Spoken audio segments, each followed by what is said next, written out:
Andre Collins turned the key slowly, letting the front door creak open with the kind of reverence you'd expect for something inherited, not bought. The air inside the home was still, carrying a mix of old wood, leather-bound books, and lemon oil. Sunlight filtered through the large bay windows, casting a soft glow on the oak floors that stretched into the living room. It was quiet. Not the cold kind of quiet, but the kind that greeted you like a warm coat. Familiar, honest. He stood in the doorway a moment longer than necessary. Maybe it was the weight of memories that weren't his yet. Maybe it was gratitude, or maybe he was just tired. Andre had been through enough this past year to know that starting over wasn't always about excitement. Sometimes it was just about breathing again. The house had belonged to Judge Harrison Griggs, a retired civil rights attorney and mentor who had believed in Andre before he believed in himself. When Griggs passed, the will had been explicit.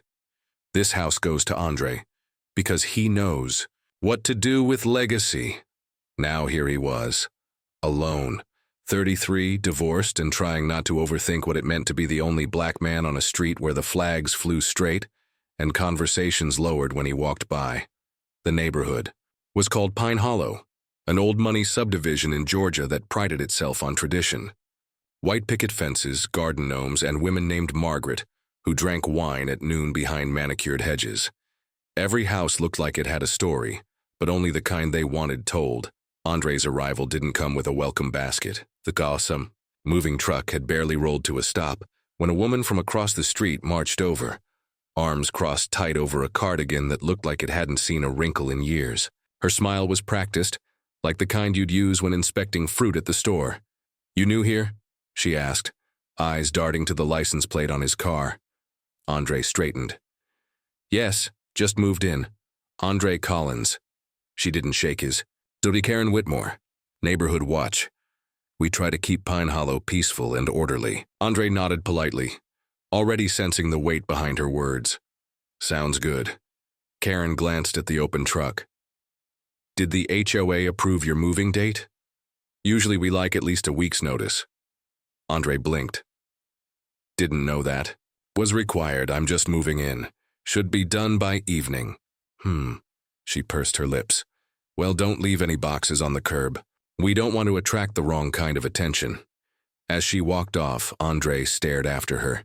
He wasn't sure which kind of attention she meant, but he could guess. Later that evening, while unpacking books in the study, he noticed a car slowly circling the block. It passed once, then again. The third time, it paused directly in front of his home. A phone camera flashed from inside. He walked to the window, stared back. The car drove off. That night, Andre sat on the back porch, a cold beer in hand. The sky overhead clear and wide. Crickets chirped in the trees.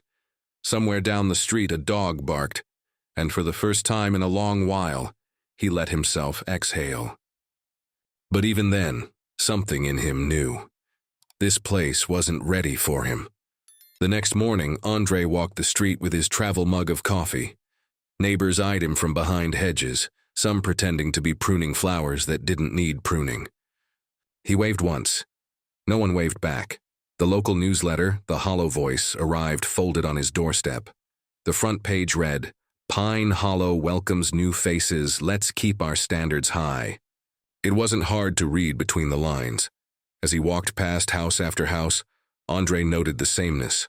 White shutters, brick facades, flags, wind chimes. But it wasn't the aesthetics that unsettled him. It was the eerie uniformity of posture, glance, and tone. This place had been curated, preserved like a museum. Anything that didn't blend in stood out by default. At the end of the block stood the community center, once a plantation home, now painted and polished into a clubhouse with a fitness room and a fireplace that hadn't been used in years. A bronze plaque near the entry read, "Built 1839, restored 1987, proud tradition continues." Andre stared at it a little too long. That afternoon he met Mr. Delgado, the neighbor 2 doors down, an older man with a limp and a lawn so green it looked artificial. Delgado approached with a limp but a smile. "Collins, right?" he said, offering a handshake. Andre took it. Yes, sir. I'm Ernesto. Been here 22 years. You're the first new face that's not one of their nephews. Andre smiled, grateful for the hint of warmth. They've been watching me, he said, voice low. Delgado chuckled. They watch everything. But people like us, they stare. Just don't let it change you. Andre nodded. He wouldn't. He couldn't. But he was beginning to understand just how much energy that would take. Over the next few days, Andre tried to stay invisible, not out of fear, but for peace. He mowed the lawn early, parked exactly within lines, kept his trash bins out of sight. He followed the unwritten rules because the price of breaking them didn't feel worth it. Still, the violations came. A note taped to his mailbox. Your grass is 1.2 inches over regulation height. Another in his driveway. Flagpole base. Not HOA approved. Small things, petty things, but loud in their intention. Andre kept the notes, filed them in a folder. He began to feel it. Not anger, but that slow erosion of patience, of belonging. Each whisper behind a curtain, each car that slowed in front of his house, each lingering glance. It all stacked like bricks on his back. And still, he smiled. He waved. He responded with grace. But even grace has limits. On a Tuesday afternoon, as he pulled into his driveway, a voice stopped him. Karen. She stood on her porch, hands on hips, phone in hand, the HOA manual clutched under one arm. I filed a complaint, she said. That truck you had here last week? It left tire marks. That's a violation. Andre looked down at his driveway. Pristine. Appreciate the update, he said, voice even. She walked a few feet closer. This isn't personal, Mr. Collins. We just have standards. This is a neighborhood of values, pride, tradition. Andre stared at her, then at the flag flapping behind her. A faded American flag stitched along the bottom with Heritage Days 1963. I understand, he said. But what he didn't say, what he swallowed like bitter glass, was that those values were never designed to include him. That night, he stood in the window of his study, looking out over the street that now felt more like a stage. Everyone playing a part. Everyone waiting for him to forget his line so they could call it a disruption. He was here now. He was part of this street. But they hadn't welcomed him. They had only tolerated his presence, quietly hoping it wouldn't last. Andre turned off the light, walked to his desk, and opened the will one more time. Judge Griggs' handwriting scrawled in the margin read, Sometimes legacy means building a home in a place that never wanted one. And in that moment, Andre made a promise to himself. He would not leave, not quietly, not ever. The next morning, he rose before sunrise. The air was still, dew clinging to the lawn. He brewed coffee, laced his boots, and stepped outside with an old wooden sign he'd found in Judge Griggs's attic. It was hand-painted, chipped at the corners, but the words were still clear, equal dignity. Every doorstep. He planted it by the mailbox, right next to the neatly trimmed rose bush Karen had complimented a week before. Then he stepped back, took a photo, and posted it online with a caption. New home, new roots, not going anywhere, it. Didn't take long for the first comment to appear. Why are you always making things about race? Andre didn't respond. He didn't have to, because the silence was already breaking, quietly, powerfully. Later that day, as he reviewed zoning laws for a new pro bono client, he got an email from a name he didn't recognize, Lylan Nguyen, A2 journalist. I heard what happened on your street. Would you be open to talking? Andre looked out the window, the sign still standing proud. He wrote back, Maybe, but only if we talk about more than just what happened. I want to talk about what's still happening, and why. That night he slept peacefully for the first time in weeks, because something had shifted. Not the neighborhood, not yet, but him. Andre Collins had arrived, and even if no one had opened the door, he was already inside. He was home, and this time, unshakably so. The morning of Juneteenth. The sky hung low with a quiet promise. Andre rose early, as he always did, with routine in his bones. He brewed his coffee, checked the news, and stepped onto his front porch, barefoot and calm. In his hand was a simple black flag, trimmed with red and green, with bold white lettering that read, "Black Lives Matter." He'd been saving it for this day, not as a provocation, but as a declaration. A nod to his roots, his history, his place in the world, and his right to exist fully in it. He planted it in the soil just to the right of his mailbox, steadying the pole until it stood upright and proud. Across the street, Karen was already pruning roses. Her shears stopped mid-air when she looked up and saw the flag. For a brief moment, they locked eyes. Then she turned sharply and disappeared into her house. Andre didn't flinch. He'd expected something. What he didn't expect was how fast it would come.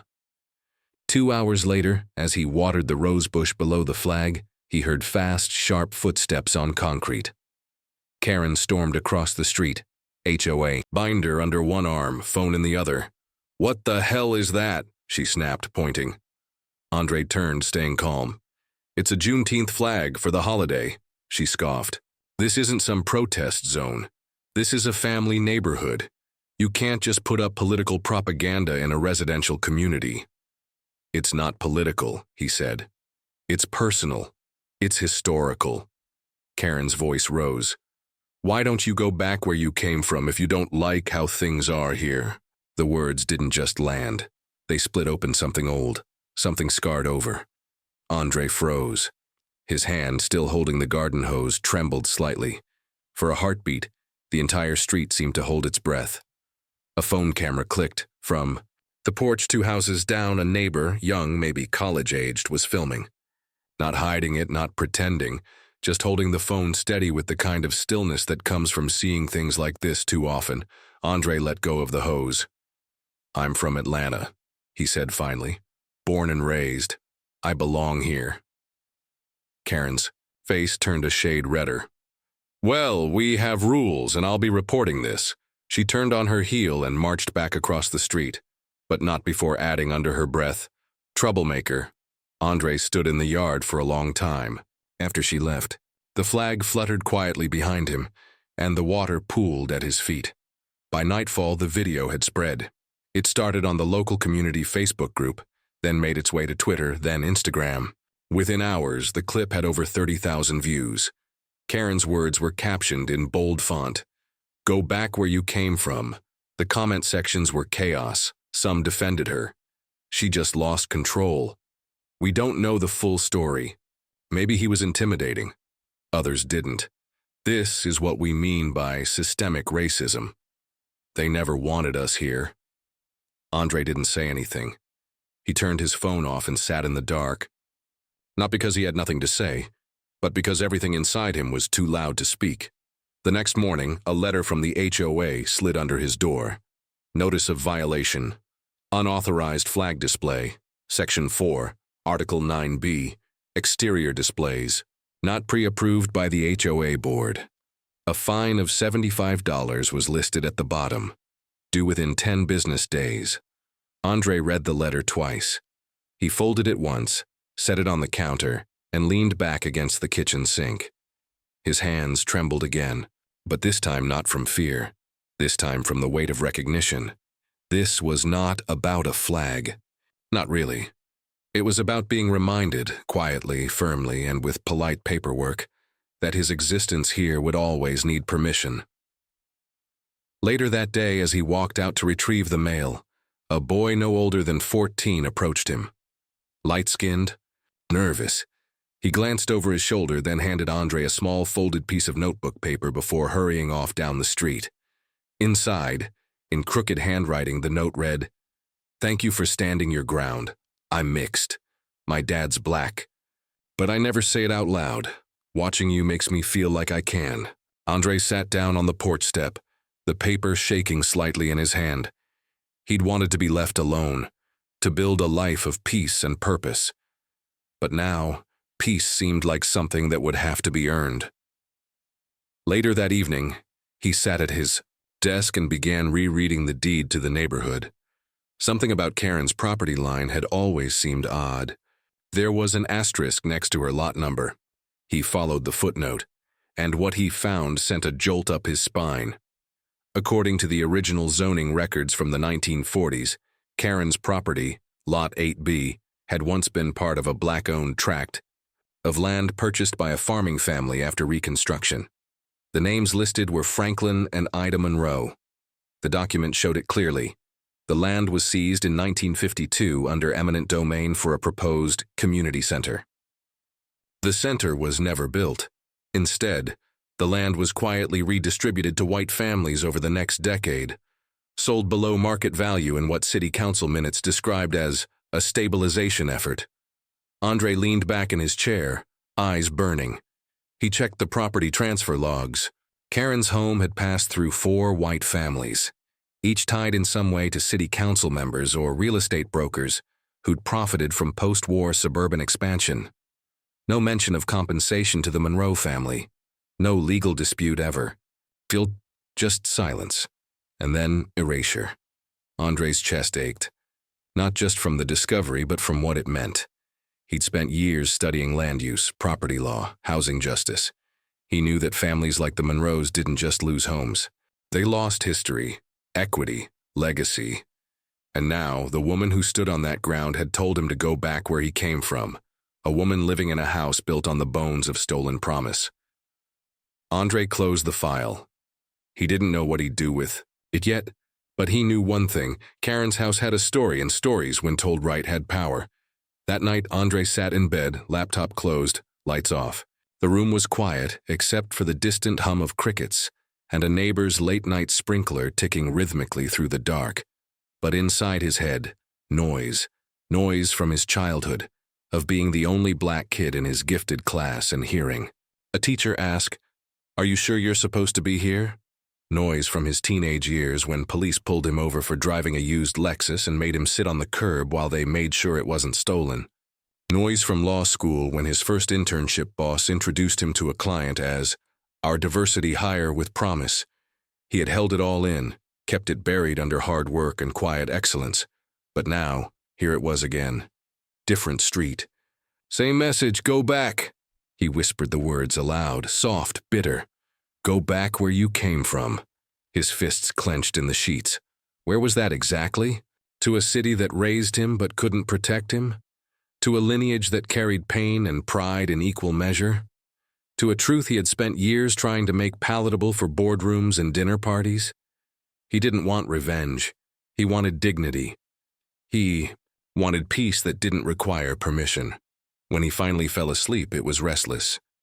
Dreams of voices rising, of signs planted in dirt, of a courtroom and a gavel and a woman shouting as everything around her cracked open like ice under pressure. Morning came. Andre woke up with a decision growing inside him. He wouldn't just defend himself, he would document everything. He began assembling a folder labeled Monroe Tract Lot 8B. To it, he placed the deed records, the HOA letters, screenshots of the video, copies of online comments, the note from the teen, and a printed map showing the original neighborhood boundaries before redlining carved it into what it was today. He wasn't sure where this would lead, but something told him that history, when made visible, could become evidence.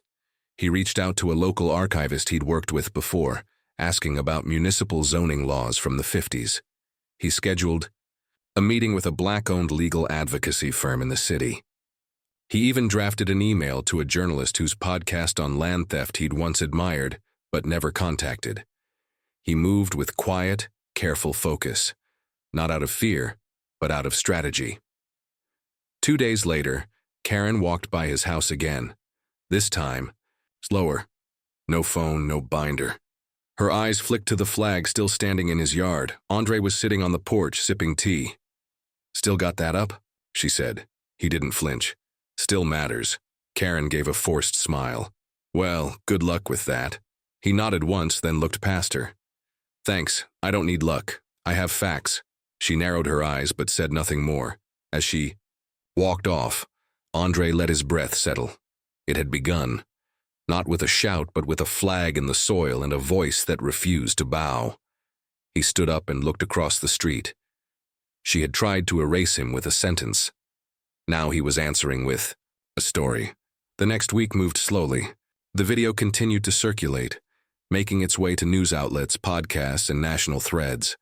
Commentators debated its meaning, some calling Karen a symptom, others calling Andre a disruptor. He stayed out of the conversation. Instead, he kept working quietly, adding to the file. Researching property law precedents, civil rights-era land seizures, reparations cases.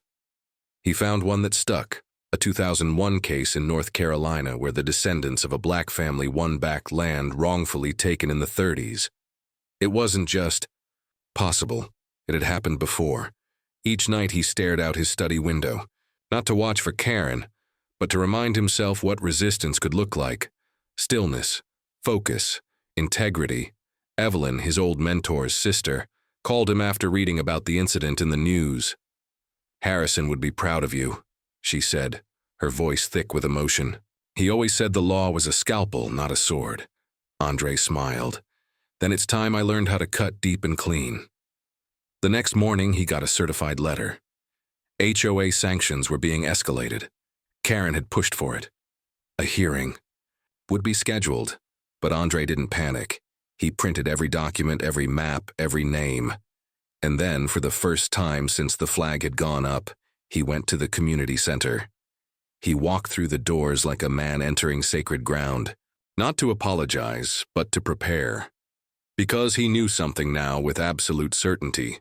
She had tried to shame him back into silence, but she had no idea who she was standing on.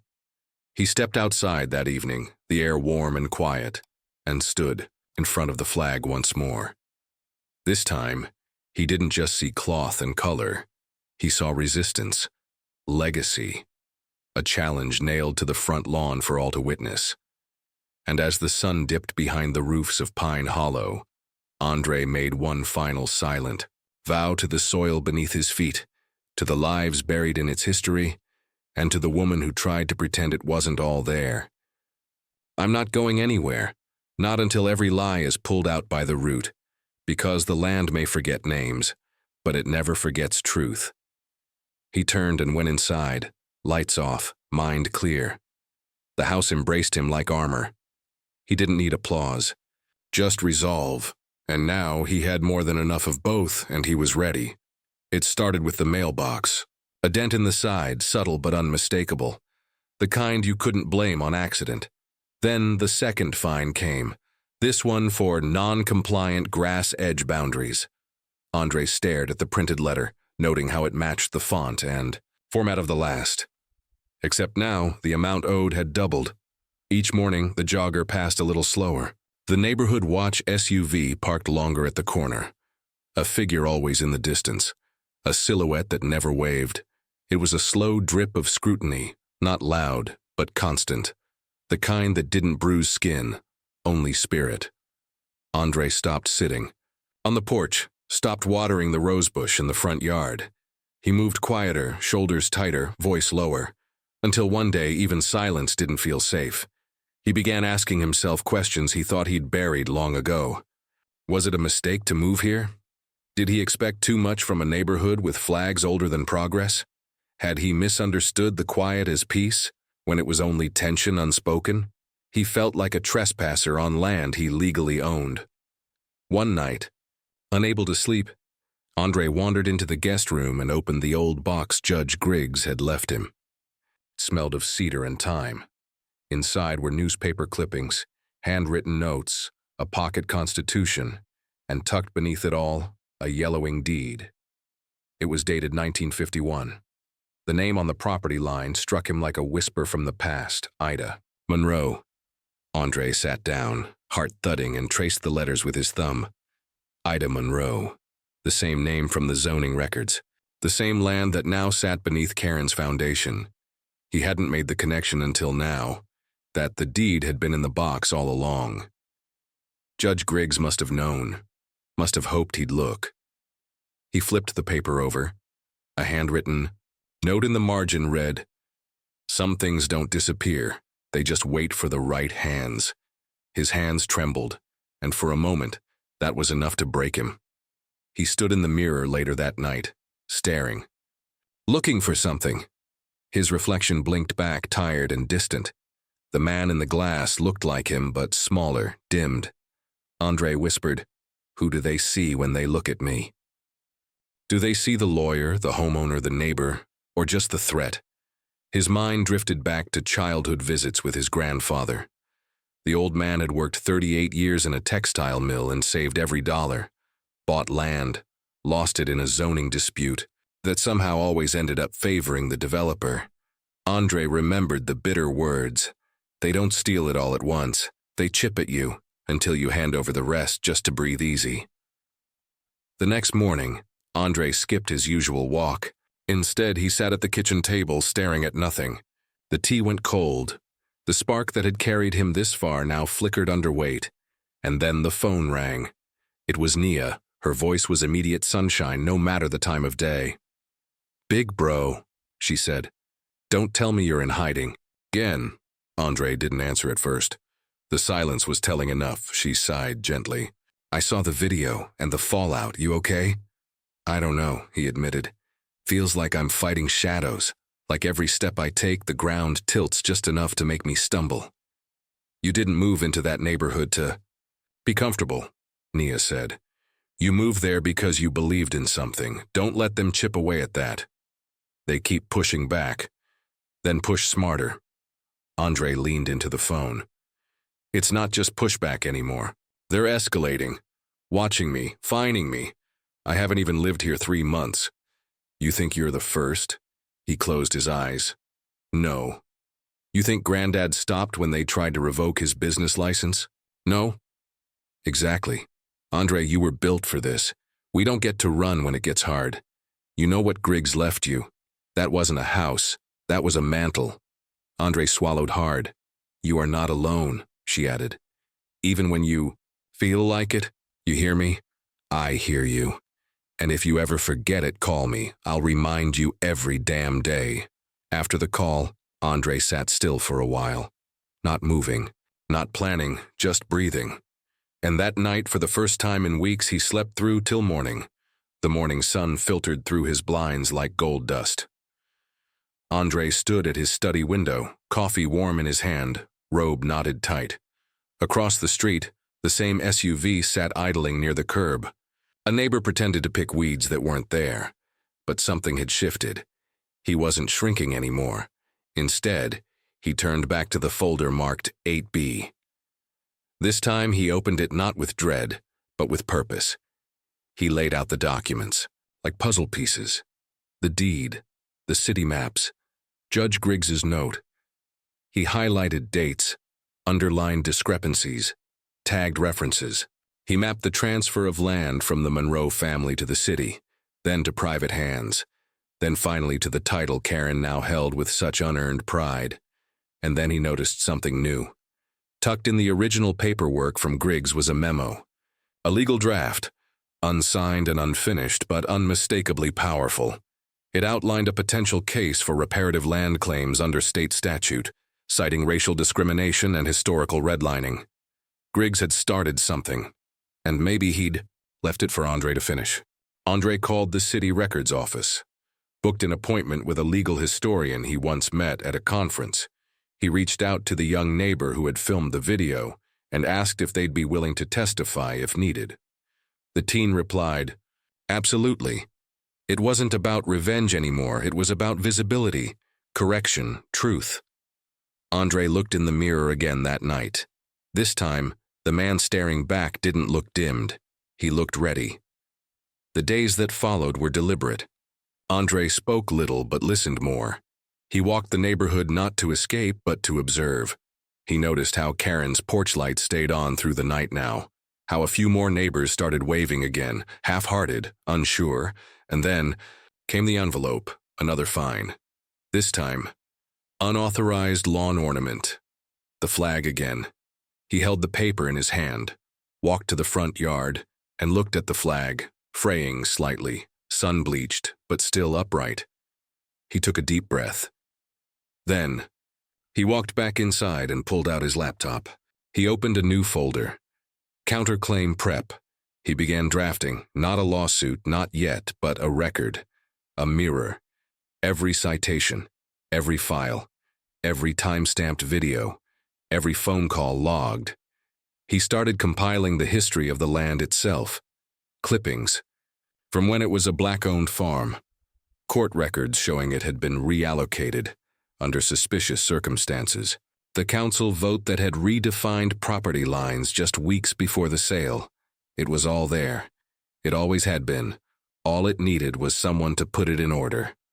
By the end of the week, Andre had written 42 pages, most of them dry legal language, but woven between the lines were names, dates, and the weight of generations. A document not just of defense, but of declaration. When he printed the first draft and held it in his hands, he didn't feel small anymore. He felt ancestral. He felt necessary.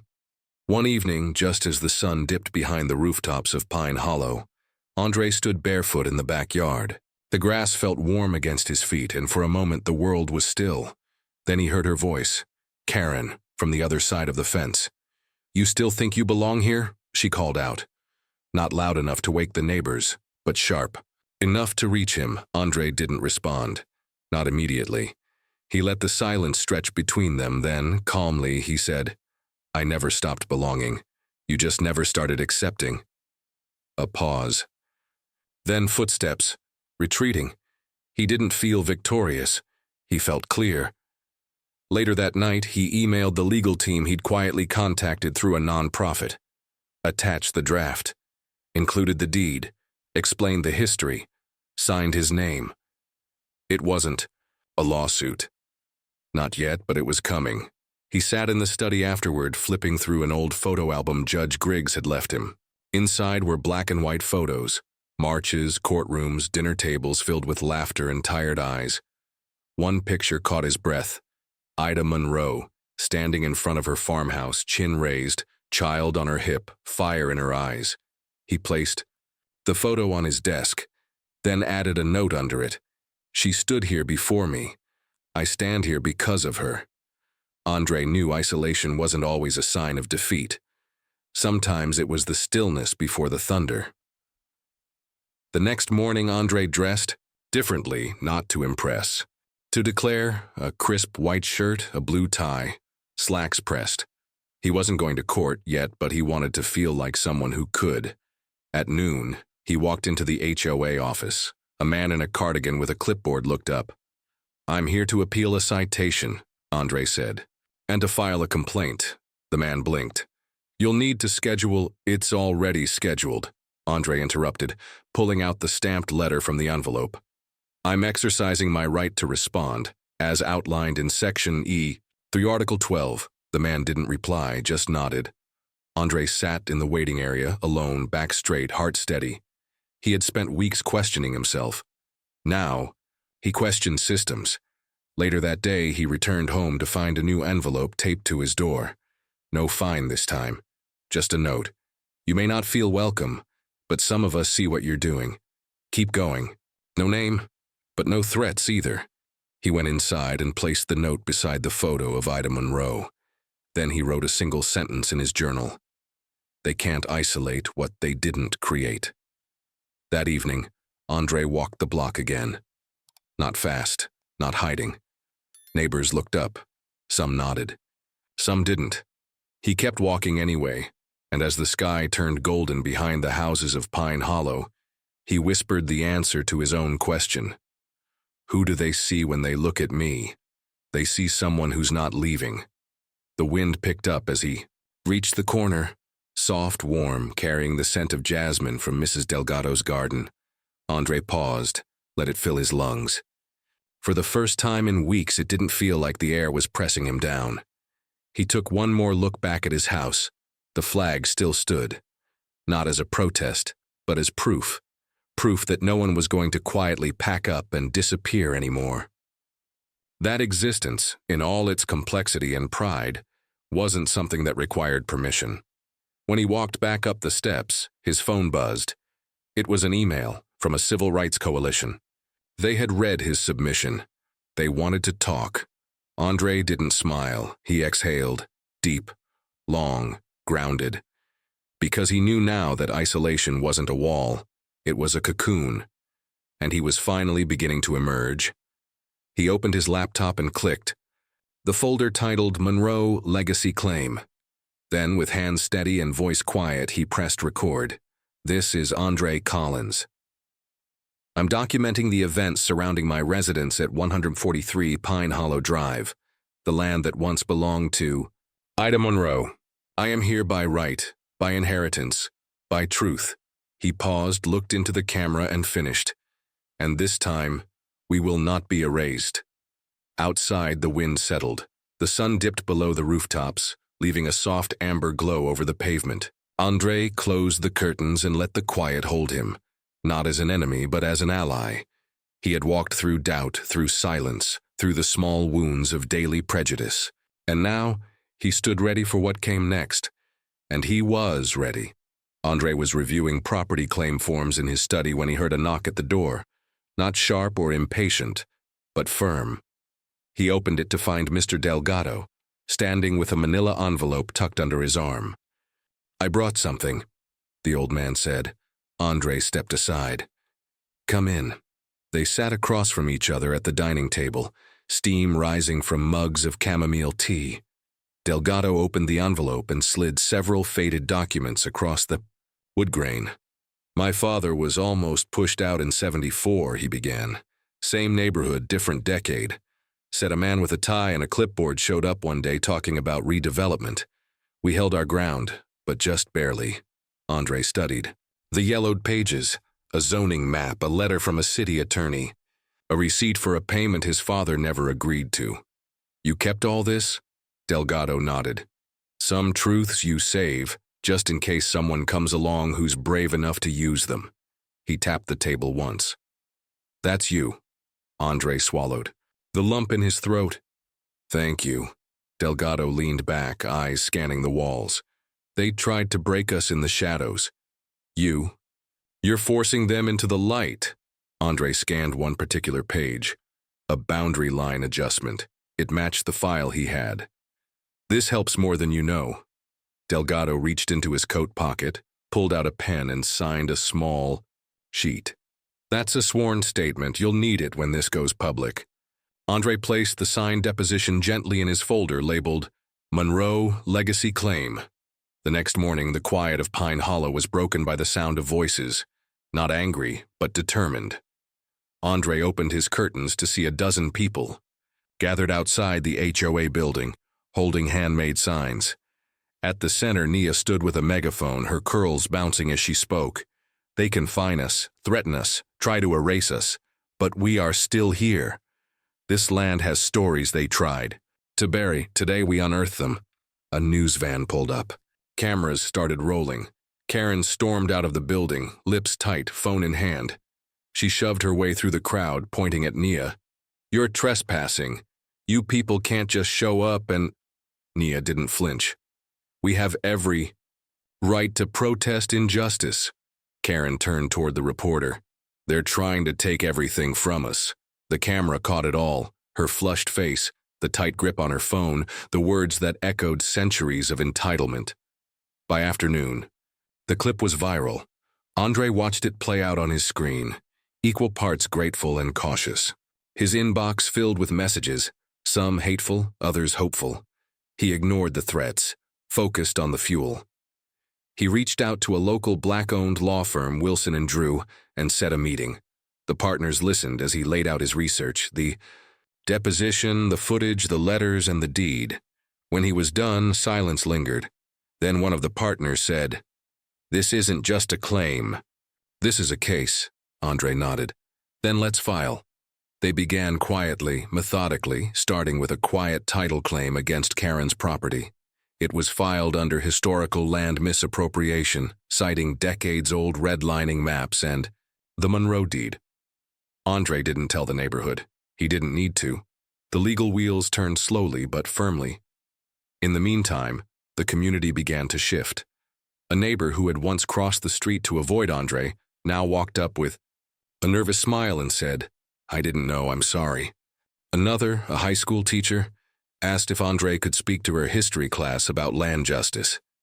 Teenagers from the area, some of them the same ones who'd laughed at the video days earlier, showed up at his door offering to help digitize, records. One of them, a girl named Layla, said, "My grandfather was black. He never talked about it much. I think he was scared. But you're not. That matters." Andre let them in, set up scanning stations at the dining table. They worked late into the evenings, laughing between PDFs and document scans. The house that once held silence now buzzed with purpose. But momentum didn't come without friction. Karen filed a countersuit. Defamation, she claimed. Emotional distress. She hired a private lawyer, held a press conference, stood at the foot of her driveway and declared, "This is an attack on decent families. We won't be bullied." The clip aired citywide. Andre watched it unfold with a calm he hadn't expected, because truth had already begun to ripple. He didn't have to shout, he just had to keep going. The defamation suit brought national attention. News crews lined the block. Pundits debated from polished studios. Some painted Andre as an opportunist. Others hailed him as a modern David facing a familiar Goliath. Andre received threats, anonymous calls in the middle of the night, letters with no return address, whispers in the grocery store. But he also received dozens of emails from people across the country, descendants of redlined families, disbarred heirs, forgotten names now finding voice through his actions. One letter came from a woman in Alabama. "My great-grandmother's land was stolen. The same way, I never knew how to fight it. Watching you makes me believe it's not too late." Andre kept the letters in a drawer, each one folded with care. On harder days, he'd read a few, letting them remind him that this fight was never just his. The law firm pushed forward, each deposition they gathered, each record scanned, each ordinance compared. It all added weight to the case. Karen, meanwhile, grew more frantic. She changed her story in interviews, hired a PR firm, and even tried to host a Unity BBQ in the neighborhood. No one came. Delgado stayed close. Nia visited weekly. The teens kept scanning, and Andre, through it all, stayed grounded. Because resistance wasn't always loud. Sometimes it was steady, deliberate, and patient. He spent long nights writing a speech he never planned to give. Not in court, not in front of cameras, just for himself. To remember why he started, he read the speech one night alone at the kitchen table. This isn't about tearing down homes. It's about unearthing the ones that were already buried, under silence, under lies, under greed. We don't want vengeance. We want recognition. We want truth on paper. And if the system can write us out, we'll write ourselves back in. He folded it gently and placed it with the rest of the case documents. The following weekend, Wilson and Drew submitted the full legal motion. The packet was thick. Maps, affidavits, legal precedents, depositions. At its center was the Monroe deed, sealed in a protective sleeve. The city clerk accepted it without comment, but the look in his eyes said everything. This was real now. Meanwhile, support poured in. A local college offered students to help catalog land loss claims in the region. A church down the street invited Andre to speak. A mural appeared on the back of the community center, painted overnight, of Ida Monroe's face, stern and graceful, with the words, "Still ours." Karen saw it, of course. She called it vandalism. The city called it public art. Andre simply called it history. And then the unexpected happened. Karen's lawyer quit. Quietly, without public statement. Rumor had it the case was weaker than they expected. That digging into the property's history had revealed truths even Karen hadn't known, or didn't want to face. She began retreating. Fewer cameras, fewer rants, a pulled complaint, a silent driveway. But the story didn't end there, because something had been lit, and it wasn't going out. One evening, Andre stood before a room of students and faculty at the local university, heart pounding. He hadn't planned to speak that day, but when asked, he couldn't say no. He held up the Monroe deed. "This isn't just paper," he said. "It's a person, it's a story. It's the echo of someone who was told they didn't matter, and it's our job to make sure they do." The room fell silent. Afterward, a student approached him. "My parents always told me we couldn't do anything about what was lost, that it was just gone." Andre replied, "They were wrong. It's only gone if we forget it." Later that week, he received an official letter from the city. The case was moving forward. Preliminary hearings had been scheduled. It was happening. Nia hugged him when he told her. "You're carrying a whole community forward," she whispered. "You know that, right?" He nodded, emotion thick in his throat. "I'm just trying to make sure the ground we stand on tells the truth." By now, the teenagers who once helped scan files were leading workshops at the community center. The mural of Ida Monroe had become a landmark. People came by just to take photos. One elderly visitor left a single rose beneath it. Andre saw it as he passed by and paused. He didn't touch the rose, didn't need to. It was enough to know that someone else had remembered too. That was how movements started, not always in shouts. Sometimes, in quiet acts of remembering. On the day of the preliminary hearing, Andre arrived early. The courthouse steps were already lined with cameras, onlookers, and quiet supporters holding signs that read, "Truth belongs here," and "Justice has a history." Mr. Delgado stood near the entrance in a suit that didn't quite fit, but a posture that did. He offered Andre a firm nod. "Today's the day, he-ho." Inside, the courtroom buzzed. Karen sat stiffly beside a new attorney, expression unreadable. Andre didn't look at her. He didn't need to. The judge called the session to order. Wilson rose to present their claim. Calm, factual, relentless. He laid out the land theft, the deed trail, the boundary manipulation, the coded violations. Each point landed like a gavel of its own. Karen's attorney objected frequently, but the documents spoke louder than either side. And when the Monroe deed was placed into evidence, the courtroom hushed. Andre felt the weight of it, how that single piece of paper had traveled decades to arrive here. After the hearing, the judge announced a full investigation would proceed. The courtroom released a collective breath. Outside, someone began to clap. Andre turned to see Layla, the teen from his neighborhood, leading the applause. Others joined in. Not loud, not flashy, but steady. He raised his hand slightly in acknowledgement. Later, standing alone in the parking lot, Andre whispered to himself, "We've just begun." Because this wasn't the finish line. It was the starting gun. The days after the hearing moved slowly but with purpose. Karen's name faded from the headlines, but Andre's didn't. Invitations came in. Speaking panels, community boards, advocacy groups asking for guidance. He chose his commitments carefully, not out of fear, out of focus. One morning he opened his mailbox and found a small envelope. Inside was a photograph, a black and white image of Ida Monroe standing with 3 children in front of their home. On the back, in shaky handwriting, were the words, "She planted seeds." Andre framed the photo and placed it next to his front door so every time he walked out he remembered.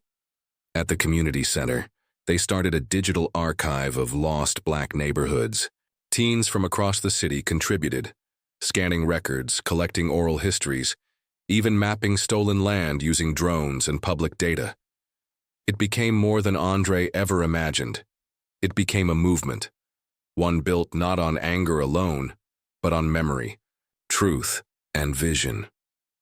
One afternoon, Andre stood in front of the Monroe mural, the sun setting low behind him. A boy on a bike stopped and pointed at the image. "Who is she?" Andre smiled. "She's why we're still here." The boy nodded, kicked off, and rode away. And Andre stood still, his shadow long, his voice steady. He had resisted. He had rebuilt, and now he had ignited. Because every fire starts small until someone protects the flame. Always. The courthouse was already full when Andre stepped through the double doors. The weight of 100 quiet eyes settled on him. Not with hostility, but with a fragile kind of hope. He wore a navy suit, pressed shirt, and a tie his father had given him in law school. It wasn't armor, but it was enough. Karen sat on the opposite side, wrapped in a white blazer as if trying to dress herself in innocence. Her chin was high, her mouth tight, and beside her sat a new attorney, young, rehearsed, and visibly tense. The judge entered, and the courtroom rose. The bailiff's voice echoed off the walls. All rise for the Honorable Judge Miriam Collier. They sat again. Andre felt his heart settle into rhythm. Not fast, not slow, just steady. The opening arguments moved quickly, Karen's side painting. Her as the victim of a witch hunt, a community scapegoated by a man with a vendetta. But when Wilson stood, his voice carried a different weight. "We are not here to rewrite history," he began. "We are here to uncover it." Then came the documents, deeds, land transfers, zoning maps, handwritten notes from the 1950s, photos, footage, each piece placed on the record. Each one a brick in a wall that had once silenced voices like Ida Monroe's. Andre took the stand and walked the court through every step. How the property line shifted, how the fines followed, how the past had been unearthed, not fabricated. When he stepped down, the room didn't clap, but it breathed. Mr. Delgado was next. The courtroom leaned in as he stood, wearing his veteran's pin and gripping a worn envelope. His voice was gravel, but clear. "My father kept records because he said no one else would," he began. "I'm here because silence kept us out of places like this. But today, we speak." He submitted the historical maps and the statement he'd given Andre weeks earlier. The judge studied it carefully. Then came Nia, confident, articulate, fire beneath her calm. "My brother didn't pick a fight," she said. "He answered a legacy, one we've all tried to live up to." She detailed the protests, the fines, the whispers behind curtained windows, but also the volunteers, the mural, the movement. The courtroom was still, and then they called her. A 92-year-old woman in a wheelchair draped in a crocheted shawl. Her voice cracked as she spoke. "That was our land," she said simply, pointing across the room to Karen. "My daddy grew corn on that soil. My mama raised babies in that house before it was burned. We were pushed out with lies and paper." Karen shifted uncomfortably, her eyes darting. The old woman looked at the judge. "We never stopped remembering. We just had nowhere to go with the pain." A beat of silence, then Karen stood. "This is reverse racism," she shouted, voice shrill, rising in pitch. "This is a setup. They're trying to erase people like me." The judge banged the gavel once, firmly. "Control yourself, Ms. Whitmore." Karen's lawyer pulled her back into her seat, whispering, "Urgently." The judge took a breath and looked around the courtroom. "I've reviewed the documents, heard the testimonies, and considered the legal precedent. This isn't just a property dispute. It's a matter of justice, delayed but not denied." She turned to Andre. "The court rules in favor of the plaintiff. The property in question is hereby transferred to Mr. Andre Collins under quiet title judgment. All prior claims nullified."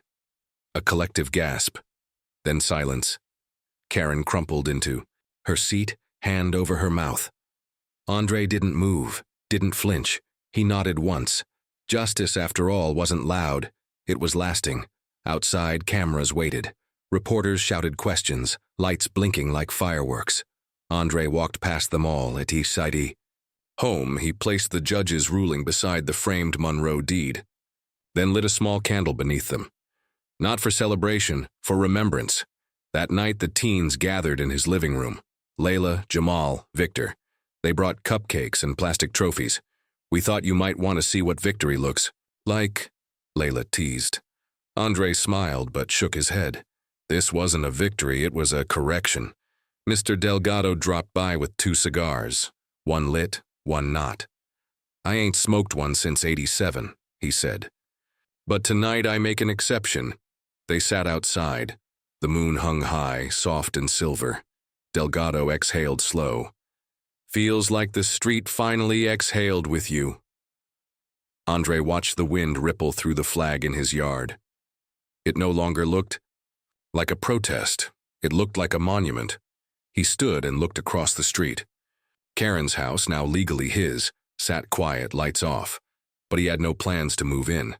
That wasn't what this was about. He would lease it to a non-profit housing trust, turn it into a legal education center, a place where stories like Monroe's could be studied, preserved, and honored. Months later, the Legal Education Center opened in what used to be Karen's living room. They called it the Monroe House. Inside, framed documents lined the walls, photocopies of land deeds, red-lined maps, and photos of the original Monroe family. A quote from the 92-year-old woman had been painted above the fireplace. "They took our land, but never our roots." Schools began sending classes. Journalists stopped by. Law students volunteered to help digitize historical records. Some came just to sit in the quiet and read. One afternoon, an older white man walked in, clutching a folder. "I think my grandfather was part of this," he said, placing it on the counter. "I'm not proud, but maybe this belongs here more than it does with me." Andre opened the folder and nodded. "It does. Thank you for bringing it." Outside, the flag still stood, not faded anymore. Replaced, maintained. One weekend, a local news station aired a special called "The House That Truth Reclaimed." They interviewed Nia, Mr. Delgado, and a few of the students. Andre declined to appear. "I said what needed to be said. I'd rather others speak now." And they did. Layla went on to start a podcast about hidden black history in their city. Victor got accepted to law school and cited Andre in his personal statement. Jamal took over daily operations at the Monroe House, turning it into a hub for civic action and educational workshops. Justice had rippled beyond the ruling. It had turned into infrastructure. On the anniversary of the court decision, Andre stood in front of a crowd gathered on the lawn. There were chairs set up, banners hanging from the porch. The mural of Ida Monroe had been updated. Now her silhouette held hands with children of different races beneath the words, "We remember, we rise." Andre took the microphone. "I don't have much to say," he began. "Only this. Sometimes the most powerful stand you can take is the one rooted in truth. Because truth doesn't need to shout. It just needs to hold its ground." The audience applauded softly, warmly. And for the first time in years, Andre allowed himself to believe in peace. After the crowd dispersed, he walked inside the Monroe House, now echoing with stories instead of silence. He sat at the desk that once belonged to Karen and pulled out a blank notebook. On the first page, he wrote, "Case Darzos 2, the Henry family versus City of Bayfield." And just below that, "Every fire starts with one spark. Let's keep lighting them." He closed the book. Outside, children played tag in the same yard where silence once lived. Teenagers leaned against the porch railing, talking politics and poetry. Nia stood nearby, hands on her hips, watching it all with the pride of someone who always knew this was possible. Delgado rocked gently in a chair, cigar unlit, but smile wide. "Never thought I'd live to see it," he said. Andre joined him, exhaling deeply. "Neither did I." But they had, and now there was no going back, because justice had found a home, and it carried their names. 2 weeks later, a letter arrived at the Monroe House, no return address. Inside, a single sheet of paper with typed words, "I see now." "I didn't before, I'm sorry." It wasn't signed, but Andre knew who it was from. He tucked it into the archive, not for forgiveness, but for record. Because even in small, unseen gestures, history kept writing itself. That same afternoon, a group of middle schoolers visited. One girl with bright braids stood in front of Ida Monroe's mural, quiet and still. "Was she real?" she asked. Andre knelt beside her. "Very real and very brave." The girl nodded slowly. "I want to be brave too." "You already are," he told her. As they walked through the exhibits, he listened to the murmurs, questions, laughter, quiet awe. They weren't just learning facts. They were absorbing identity, dignity, truth, the kind that couldn't be taken away again. By sunset, Andre sat outside under a string of warm lights. The neighborhood buzzed gently around him, no longer watching with suspicion but with familiarity. He wrote in his journal, "Karen shouted, history whispered, truth endured." Then he closed the book and smiled, because he finally understood. Something Griggs had once said in passing, justice isn't a destination, it's a direction. And Andre was walking in it now, with his head high, steps steady, and the voices of the past no longer buried. They walked beside him, always. A few days later, Andre received an invitation to speak at the state capitol. A bill had been introduced, the Monroe Amendment, proposing a fund to investigate and return properties taken through redlining and racially motivated eminent domain claims. He read the invitation twice, then set it aside. Not because he wasn't honored, but because he wanted the spotlight to move forward, not back. Instead, he called Layla. "You ready to speak for us?" he asked. Her silence was full of emotion. "I don't know if I'm enough," she whispered. "You are, Andre. Duties, and I'll be right there in the front row." And he was. On the day of the hearing, Layla stood in the chamber, voice clear, heart full. She told Ida Monroe's story, Andre's, Delgado's, her own. Lawmakers listened, some cried. The bill passed its first committee vote that day. Afterward, Andre stood on the steps of the Capitol, hands in his pockets, watching Layla get mobbed by reporters. Nia leaned in, grinning. "You sure you don't want to say something?" Andre shook his head, smiling softly. "I already have. They're just repeating it louder now." And as the sun dipped behind the Capitol dome, he felt it again. Not a finish line, not a victory lap, but a pull forward.